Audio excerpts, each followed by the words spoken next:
7 सितंबर यानी कि सोमवार से देश भर में मेट्रो का परिचालन फिर से शुरू हो रहा है। हालांकि दिल्ली और देश भर के अलग अलग राज्यों में कोरोना के बढ़ते केस के बीच लोग मेट्रो में सफर करते हुए कुछ डरे हुए से भी हैं। क्या वाकई मेट्रो में सफर करना लोगों के लिए सेफ है? इस मुद्दे पर बातचीत करेंगे कोविड एक्सपर्ट डॉक्टर आशीष जायसवाल जी से। आशीष जी, स्वागत है आपका पंजाब केसरी ग्रुप में। सर, मेट्रो भी पटरी पर आ रही है और बहुत ज्यादा कह सकते हैं कि जो तैयारी है वो मेट्रो ने की हुई है, चाहे दिल्ली की मेट्रो है या देश के किसी भी राज्य की मेट्रो हो, पूरी तरह से फुल प्रूफ किया गया है मेट्रो को, ताकि कोविड मेट्रो में एंट्री ना कर पाए। क्या कहना चाहेंगे? सबसे पहले तो मेट्रो की तैयारी को आप किस तरह से देखते हैं? देखिए, जो मेट्रो की जो रिसेंट रिपोर्ट्स आई हैं, मेट्रो ने तो पूरी भरसक तैयारी की है और बहुत ही साइंटिफिक तैयारियां की हैं। देखिए, आपको चाइना की स्टडी आई थी, इसमें ये था कि जो क्लोज स्पेस में जो एसी चलते हैं वो बहुत खतरनाक हैं और पूरी पूरी फैमिली को इन्फेक्शन हुआ था।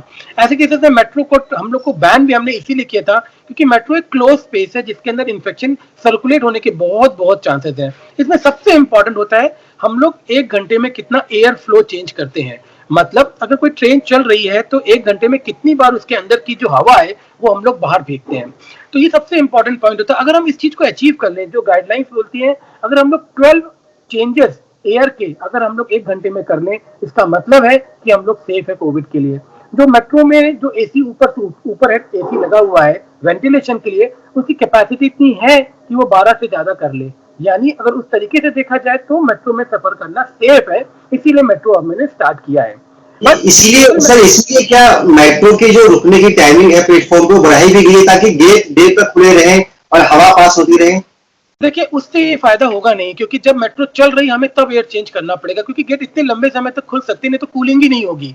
मेट्रो ने इसमें क्या करना चाहिए, हम लोगों ने जो मेट्रो ने किया भी है कि बहुत जल्दी जल्दी ट्रेनें चलाएं, बीच में स्टेशन को स्किप कर दें ताकि हम लोग लंबे समय तक चले। थोड़ी इनकन्वीनियंस होगी पर थोड़ा हम लोग को आराम भी मिलेगा। हम मेट्रो ने ये भी किया हुआ है कि स्टेशन के बाहर हर समय कंटेनमेंट जोन में हमने बंद रखा हुआ है, स्टेशन के बाहर हमने इसको क्लीन रखा है, सैनिटाइज किया है। और ये भी बात चल रही है कि हम लोग जैसे एक मेट्रो का जैसे एक जगह से एक जगह मेट्रो पहुंचेगी, उसी समय उसके अंदर यूवी रेज, अल्ट्रावायलेट रेज, जो कि कोविड को मारती है, जो बहुत ही सक्षम है, उसके अंदर पूरा का पूरा मेट्रो अंदर से सैनिटाइज किया जाए। यानी जब भी नई मेट्रो चले, नए अपने गंतव्य या अपने नए प्रारंभ से अपने पास सैनिटाइज होकर चलेगी। तो ये सारी सुविधाएं मेट्रो ने किया है, जो कि बहुत बहुत बढ़िया है, ये काबिले तारीफ है। मगर हम लोगों को भी बहुत ध्यान रखना पड़ेगा। जी, मेट्रो की तैयारी तो पूरी है, लेकिन लोगों के भी सवाल है बहुत सारे कि क्या मेट्रो में सफर करना उनके लिए सुरक्षित होगा? क्योंकि सर मार्च आखिर से कई सारे ऑफिस बंद हैं, कुछ ऑफिस से मेट्रो की वजह से भी बंद हुए थे क्योंकि मेट्रो कनेक्टिविटी थी। लेकिन अब मेट्रो शुरू हुई है तो वो ऑफिस भी खुलने शुरू होंगे और लोग अपनी मंजिल तक पहुंचेंगे। तो ऐसे में लोगों के मन में सवाल है कि क्या मेट्रो में सफर करना सुरक्षित है? तो अगर मेट्रो में यात्रा करें तो क्या सिर्फ मेट्रो के भरोसे रहें और या अपने भी प्रिकॉशंस अपनाएं? आप सर गाइड कीजिए, क्या करना चाहिए लोगों को? देखिए, अपनी सुरक्षा अपने ही हाथ में है। वैसे तो जो मेट्रो के अंदर जो चेयर्स हैं उसके अंदर एक चेयर छोड़ के पैसेंजर्स को बैठना है और मिनिमम एक अमाउंट ऑफ बंदों को ही मेट्रो पे ले जाना है। ये तभी पॉसिबल होगा जब हम लोग जो वर्क फ्रॉम होम वाली हमारी जो नई सभ्यता आ रही है उसी को हमें प्रमोट करना पड़ेगा। जब तक ज्यादा जरूरत ना हो हम लोग अपना सफर ना करें, जब तक जरूरत ना हो घर से बाहर ना निकलें। हम लोग हफ्ते में 3 दिन भी ऑफिस जा सकते हैं, 3 दिन घर से भी कर सकते हैं, ताकि जो डिप्रेशन आ रहा है हम लोग को घर में बैठने का, वो भी थोड़ा सा कम हो जाए। ऑल्टरनेट सीट पे बैठे, ज्यादा लोग एक बार मेट्रो में ना जाएं, थोड़ा वेट कर ले बाहर, और ऐसा नहीं है कि भीड़म भड़क्का में अपने को जाए। सबसे इंपॉर्टेंट है कि जो गवर्नमेंट के इंस्ट्रक्शंस है उसको हम लोग फॉलो करें।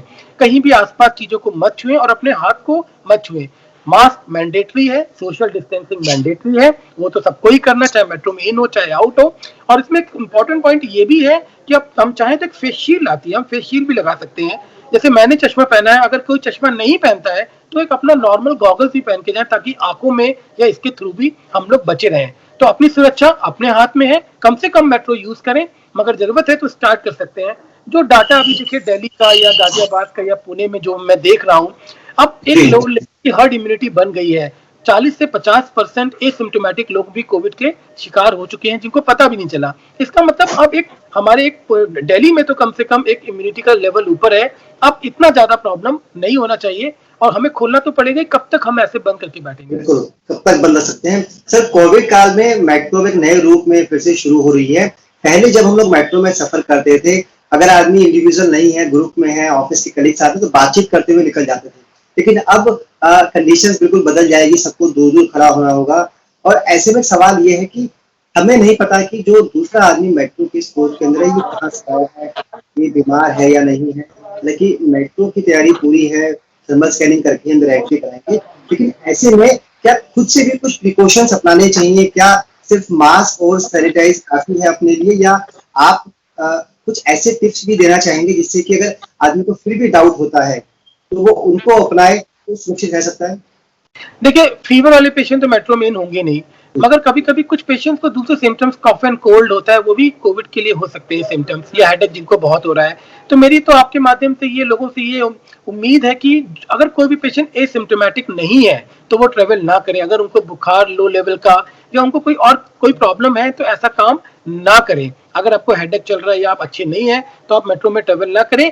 और आप जितना प्रिकॉशन लेंगे, उससे दूसरों को फायदा होगा, जितना दूसरा प्रिकॉशन लेगा उतना आपको फायदा होगा। तो ये दोनों ही मिक्स एंड मैच है, दोनों को हम लोग को करना पड़ेगा। जी सर, कंटोनमेंट जोन के बाहर से भी मेट्रो निकलेगी, क्योंकि मेट्रो की अपनी एक लाइन बिछी होती है, वो उसी ट्रैक पे चलती है।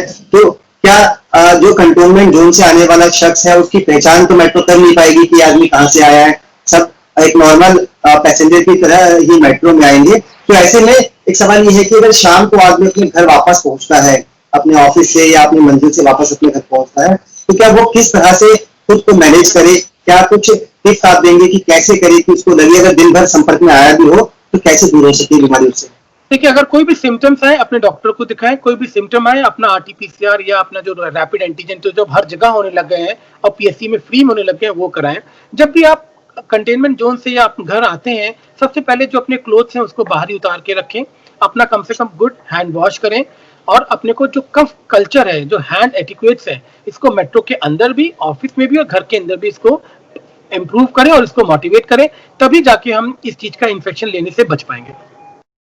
चलिए सर, सोमवार से नई उम्मीदों के साथ मेट्रो शुरू हो रही है। लोगों को उनकी मंजिल तक पहुंचाने के लिए उम्मीद यही है कि मेट्रो का सफर सुरक्षित हो, आसान हो और सरल तरीके से लोग अपने घर से अपनी मंजिल तक जाए, वापस अपने घर पे पहुंचे। आपने बताया कि कैसे अपना ख्याल रखें। बहुत बहुत शुक्रिया इस बातचीत के लिए। Thank you.